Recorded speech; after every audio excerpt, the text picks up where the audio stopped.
প্রিয় শিক্ষার্থীরা, তোমরা সবাই কেমন আছো?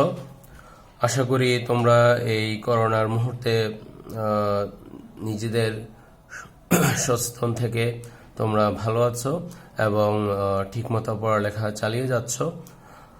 খুব শীঘ্রই তোমাদের পরীক্ষা কাছে চলে এসেছে, তাই সিলেবাসও শেষ পর্যায়ে। আজকে আমরা সিলেবাসের একেবারে শেষের দিকে অধ্যায় সূচক সংখ্যার পরবর্তী অংশ নিয়ে আলোচনা করব। পূর্বের অধ্যায়ে সূচক সংখ্যার আমরা প্রথম ক্লাসে সূচক সংখ্যার সংজ্ঞা, বৈশিষ্ট্য এবং প্রয়োজনীয়তা নিয়ে আলোচনা করেছি। আজকে আমরা সূচক সংখ্যার নির্ণয়ের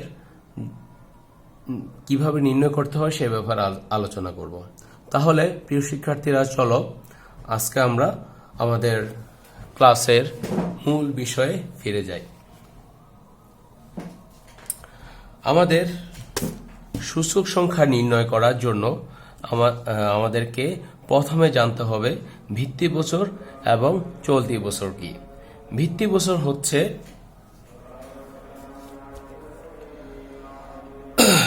যে বছরের সাথে তুলনা করে সূচক সংখ্যা নির্ণয় করা হয় সেই বছরকে ভিত্তি বছর বলে। আমরা যদি একটি উদাহরণের মাধ্যমে বিষয়টা পরিষ্কার করি, ধরো আমরা এখানে সময় লিখলাম এবং দ্রব্য মূল্য লিখলাম। ধরো আমরা এখানে 2000 সালের কোনো দ্রব্যের মূল্য যদি কেজি 50 টাকা হয়, ধরি চাল, এবং 2004 সালে সেই চালের মূল্য যদি 52 টাকা হয়, তাহলে তার সূচক সংখ্যাটা হবে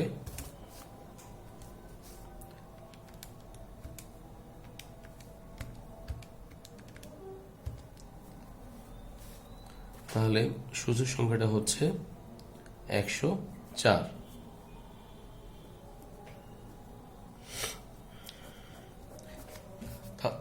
তাহলে প্রিয় শিক্ষার্থীরা, দেখতে পাচ্ছ যে 2000 সালের সাপেক্ষে আমরা যদি 2004 সালের সূচক সংখ্যাটা নির্ণয় করি, তাহলে সূচক সংখ্যাটা হচ্ছে 104।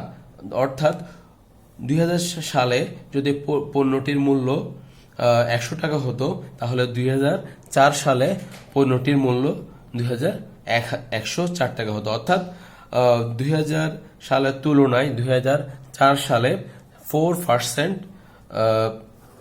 পণ্যের মূল্য বৃদ্ধি পেয়েছে। তাহলে এখানে আমরা যে বিষয়টা জানতে চাচ্ছি সেটা হচ্ছে যে আমরা 2000 সালের সাপেক্ষে, অর্থাৎ 2000 সালের সাথে তুলনা করে আমরা এই সূচক সংখ্যাটা নির্ণয় করেছি। তাহলে যে সালের সাপেক্ষে বা যে সালের সাথে তুলনা করে আমরা সূচক সংখ্যাটা নির্ণয় করব, সেই সংখ্যাটিকে আমরা ভিত্তি বছর বলবো। আর যে সালের জন্য আমরা সূচক সংখ্যা নির্ণয় করব, সেই সালকে আমরা চলতি বছর বলবো। তাহলে এখানে আমরা 2000 সালের সাপেক্ষে বা 2000 সালের সাথে তুলনা করে আমরা এখানে সূচক সংখ্যা নির্ণয় করেছি, তাই 2000 সাল হচ্ছে ভিত্তি বছর। আর 2004 সালের জন্য আমরা সূচক সংখ্যা নির্ণয় করেছি, তাই 2004 সাল হচ্ছে চলতি বছর। তাহলে শিক্ষার্থীরা, আসো আমরা এখন সূচক সংখ্যার প্রকারভেদ সম্পর্কে জেনে নিই। সূচক সংখ্যার প্রকারভেদ হচ্ছে 3 প্রকার। একটি হচ্ছে মূল্য সূচক সংখ্যা,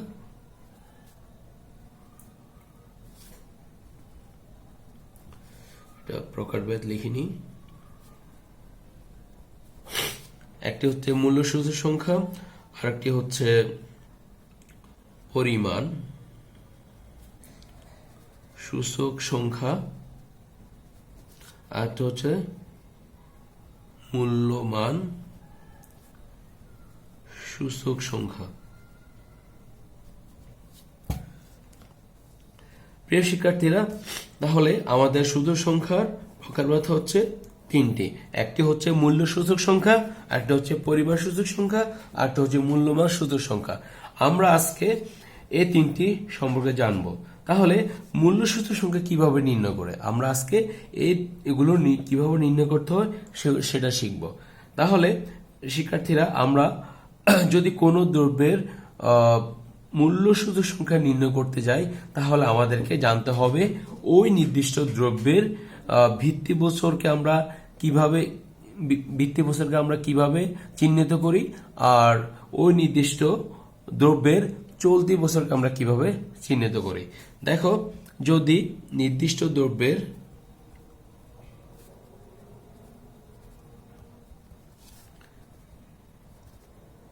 ভিত্তি বছরের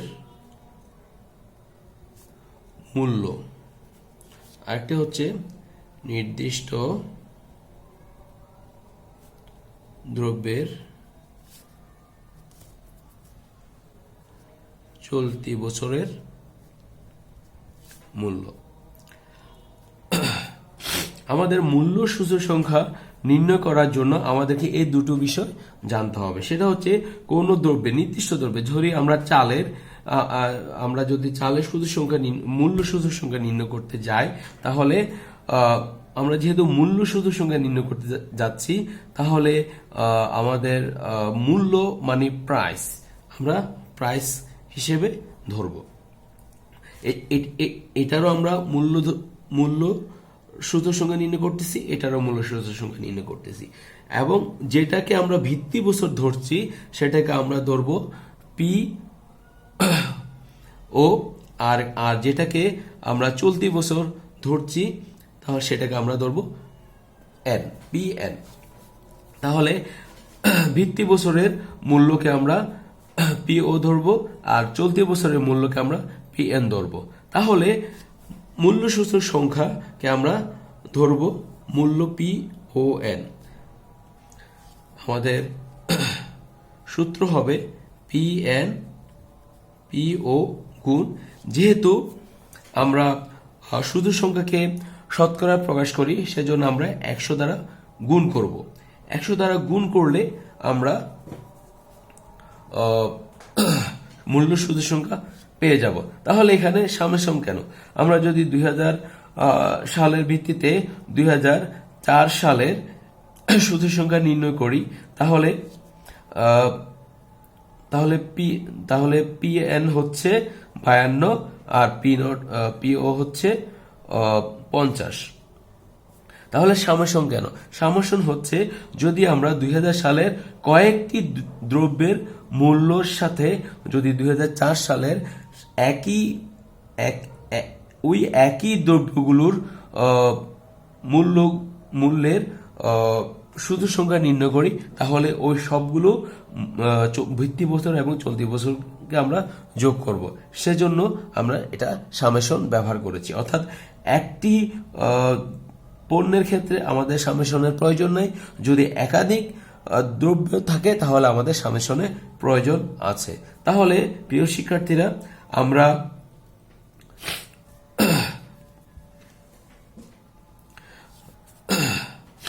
এই সূত্রের মাধ্যমে আমরা মূল্য সূচক সংখ্যা নির্ণয় করতে পারি। তাহলে পূর্বে আমরা যে উদাহরণটা দেখিয়েছি 2004 সালের সাপেক্ষে 2004 সালের যদি আমরা মূল্য সূচক সংখ্যা নির্ণয় করি, যেহেতু আমাদের দ্রব্যের মূল্য দেওয়া আছে, তাহলে আমরা এই সূত্রের সাহায্যে আমরা মূল্য সূচক সংখ্যা নির্ণয় করতে পারবো। এবার আসি পরিমাণ সূচক সংখ্যা। পরিমাণ সূচক সংখ্যা বের করতে হলে আমাদের ঠিক একইভাবে মূল্য সূচক সংখ্যার মতো আমাদের পরিমাণ সূচক সংখ্যায় এই দুটো বিষয় আমাদেরকে জানতে হবে। এখানে আমরা মূল্য ব্যবহার করেছি। পরিমাণ সূচক সংখ্যার ক্ষেত্রে আমরা মূল্যের জায়গায় পরিমাণ ব্যবহার করব। তাহলে আমরা বিষয়টি লিখি। নির্দিষ্ট দ্রব্যের ভিত্তি বছরের পরিমাণ নির্দিষ্ট দ্রব্যের চলতি বছরের পরিমাণ। তাহলে প্রিয় শিক্ষার্থীরা, তোমরা আগে জেনেছো আমরা মূল্য মানে প্রাইস হিসেবে এই পিটা আমরা মূল্যের ক্ষেত্রে ব্যবহার করেছি।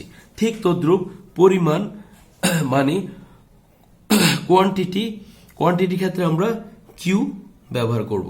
ঠিক ভিত্তি বছরের ক্ষেত্রে Q0 আর চলতি বছরের ক্ষেত্রে QN ব্যবহার করব। তাহলে কিউ ও আর QN কে ব্যবহার করে আমরা পরিমাণ সূচক সংখ্যা সূত্র লিখব কিউ, যেহেতু আমাদের পরিমাণ কোয়ান্টিটি, তাহলে ও এন কে আমরা summation QN summation by Q ও এবং এটাকে শতকরা প্রকাশ করব। তাহলে এই সূত্রের সাহায্যে আমরা পরিমাণ সূচক সংখ্যা নির্ণয় করব। প্রিয় শিক্ষার্থীরা, আমরা আগের উদাহরণে ফিরে যাই। আমরা এখানে 2004 সালে চালের প্রতি কেজি মূল্য 50 টাকা ধরেছি। যদি আমরা এখানে পরিমাণ মূল্যের পাশাপাশি পরিমাণটাকে ব্যবহার করি, ধরে নিলাম 2004 সালে এটির পরিমাণ হচ্ছে 25 কেজি, অর্থাৎ প্রতি কেজি 50 টাকা ধরে আমরা 25 কেজি চালের দাম কত হবে। 2004 সালে ঠিক একইভাবে প্রতি কেজি 52 ধরে আমরা যদি পরিমাণ যদি 30 কেজি আমরা ক্রয় করি, তাহলে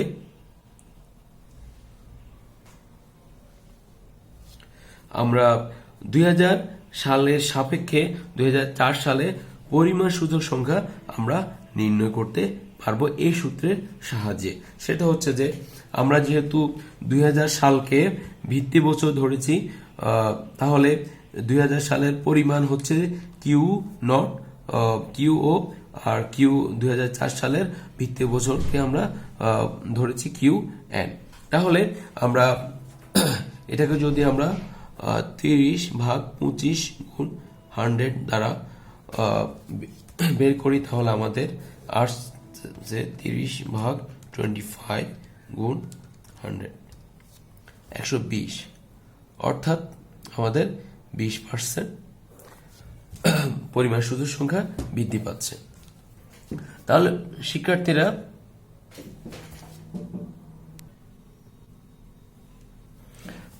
এখন আমরা মূল্যমান সূচক সংখ্যা নিয়ে আলোচনা করব। তাহলে আমরা মূল্যমান সূচক সংখ্যাকে আমরা ডিনোট করব ভি দিয়ে। তাহলে ভি ও এন সমান, এখানে মূল্যমান মানে মূল্য এবং পরিমাণ দুটো সমন্বয়। তাহলে আমরা যেহেতু পূর্বে পি এন কে এবং কিউ এন কে উপরে দিয়েছি, তাই মূল্যমান সূচক সংখ্যার ক্ষেত্রে summation P N Q N summation P nought Q nought 100। তাহলে এই সূত্রের সাহায্যে আমরা মূল্যমান সূচক সংখ্যা নির্ণয় করতে পারবো। অর্থাৎ আমরা পূর্বের উদাহরণে ফিরে যাই। আমরা যদি এই উদাহরণটির সাহায্যে মূল্যমান সূচক সংখ্যা নির্ণয় করতে যাই, তাহলে 2004 সালের মূল্য 52 এবং 2004 সালের মূল্য 52 গুণ মূল্য 30 গুণ করে যদি 2000 সালের 50 মূল্য গুণ 25 গুণ করে যদি আমরা 100 দ্বারা গুণ করি, তাহলে মূল্যমান সূচক সংখ্যা হবে 52 গুণ 30 ভাগ 50 গুণ 25 গুণ 100।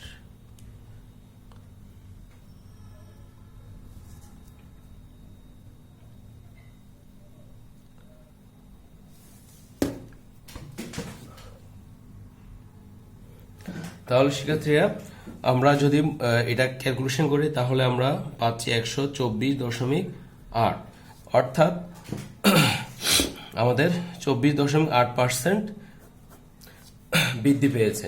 তাহলে এভাবে আমরা মূল্যমান সূচক সংখ্যাটা নির্ণয় করতে পারি। এবার আসি সূচক সংখ্যা নির্ণয়ের বিভিন্ন উপায়। আমরা সূচক সংখ্যা নির্ণয়ের বিভিন্ন উপায় সম্পর্কে আজকে জানব। সূচক সংখ্যা, তাহলে সূচক সংখ্যাকে দুটি উপায়ে আমরা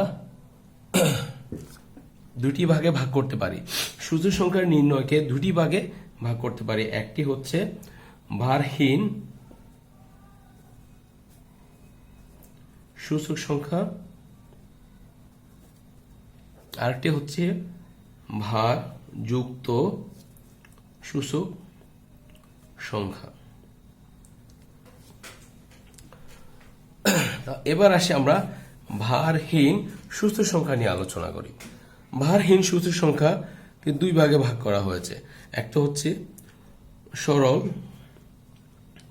সমষ্টি পদ্ধতি, আরেকটি হচ্ছে আপেক্ষিক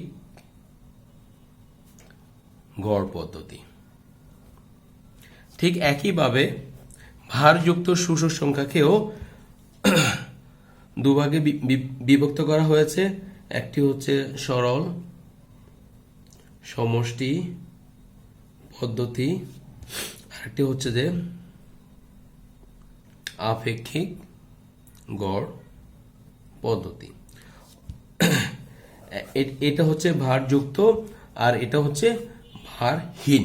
তাহলে ভারহীন এবং ভারযুক্ত সূচক সংখ্যাকে আমরা এখন কিভাবে নির্ণয় করব সেটা শিখব। আসি আমরা ভারহীন সরল সমষ্টি পদ্ধতি।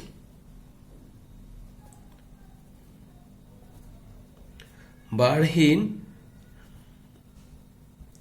সরল সমষ্টি পদ্ধতি আমরা কিভাবে বের করব? ভারহীন সরল সমষ্টি পদ্ধতি আমরা পূর্বে যেভাবে বের করেছিলাম মূল্য সূচক সংখ্যা এবং পরিমাণ সূচক সংখ্যা, ঠিক একই পদ্ধতি। অর্থাৎ আমরা যদি এভাবে লিখি যে ভারহীন, আমরা এটাকে P1 লিখেছি যে সামেশন Pn সামেশন P0 100। আমরা এটাকেও লিখেছি যে Q0 summation Qn summation Q0 গুণ 100। তাহলে আমরা মূল্য সূচক সংখ্যা এবং পরিমাণ সূচক সংখ্যা যে সূত্র দুটি ব্যবহার করেছি, ঠিক একই ওই দুটি সূত্রকে আমরা সরল সমষ্টি পদ্ধতি বলি। এবং তাহলে ভারহীন আমরা যদি আপেক্ষিক গড় পদ্ধতি বের করতে যাই তাহলে একটু পরিবর্তন আসতেছে। তাহলে আমরা এটাকে মূল্য সূচক সংখ্যার ক্ষেত্রে আমরা বের করব, সেটা হচ্ছে যে সামেশন আমরা Pn P0। যেহেতু এখানে গড় পদ্ধতি রয়েছে, তাহলে এই যে এই সূত্রটাকে আমরা n দ্বারা ভাগ করব। এই সূত্রটাকে n দ্বারা ভাগ করে আমরা শতকরা প্রকাশ করব।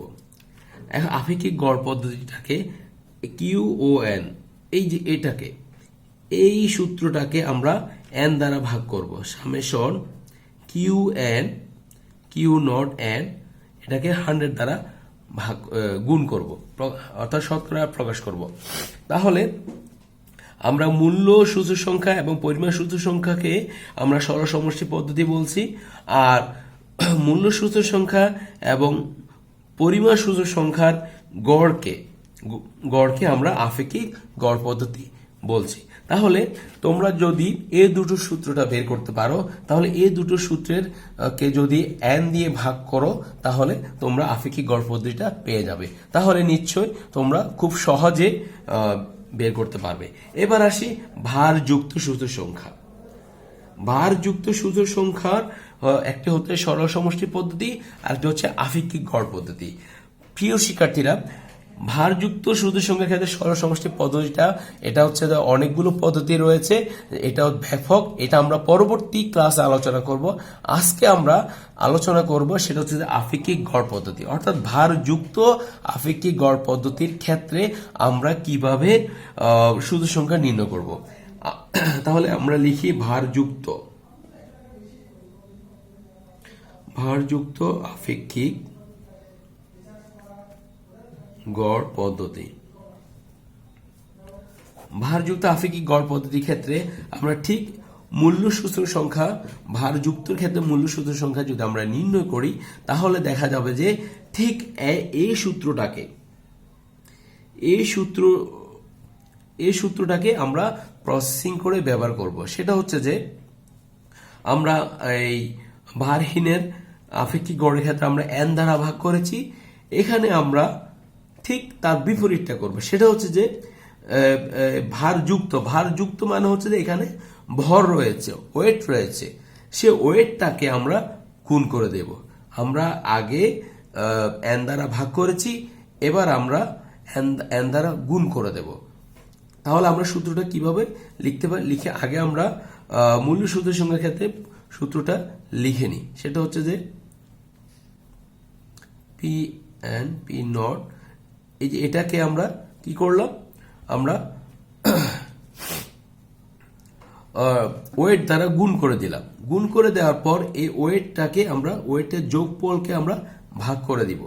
ভাগ করে যদি আমরা শতকরা প্রকাশ করি তাহলে ভারযুক্ত ক্ষেত্রে আমরা মূল্য সূচক সংখ্যা বের করতে পারবো। আর যদি পরিমাণ সূচকের ক্ষেত্রে বলি তাহলে হচ্ছে আমরা ঠিক আগের মতো এই সূত্রটাকে আমরা এভাবে লিখতে পারি, কিউ এন হচ্ছে কিউ নট ডাব্লিউ, আমরা এটাকে ওয়েট দিয়ে গুণ করলাম, তারপর ওয়েট সমষ্টিকে আমরা ভাগ করে দিলাম। এখানে যদি একাধিক ওয়েট হয় তাহলে আমরা এখানে যোগ করব, যদি একটি ওয়েট হয় তাহলে একটি ওয়েট গুণ করব এবং ওই ওয়েটটা দিয়ে ভাগ করব। তারপর এটাকে শতকরা প্রকাশ করলে আমরা ভারযুক্ত আপেক্ষিক গড় পদ্ধতি পেয়ে যাব। তাহলে প্রিয় শিক্ষার্থীরা, আমরা যদি মূল্য সূচক সংখ্যা এবং পরিমাণ সূচক সংখ্যা যদি মাথায় রাখতে পারি তাহলে আপেক্ষিক গড় পদ্ধতিটা অর্থাৎ n দ্বারা ভাগ করা এবং ভারযুক্ত আপেক্ষিক গড় পদ্ধতি w দ্বারা গুণ করে w দ্বারা ভাগ করা বা w সমষ্টি দ্বারা ভাগ করলে আমরা আপেক্ষিক গড় পদ্ধতি এবং ভারযুক্ত আপেক্ষিক গড় পদ্ধতি পেয়ে যাব।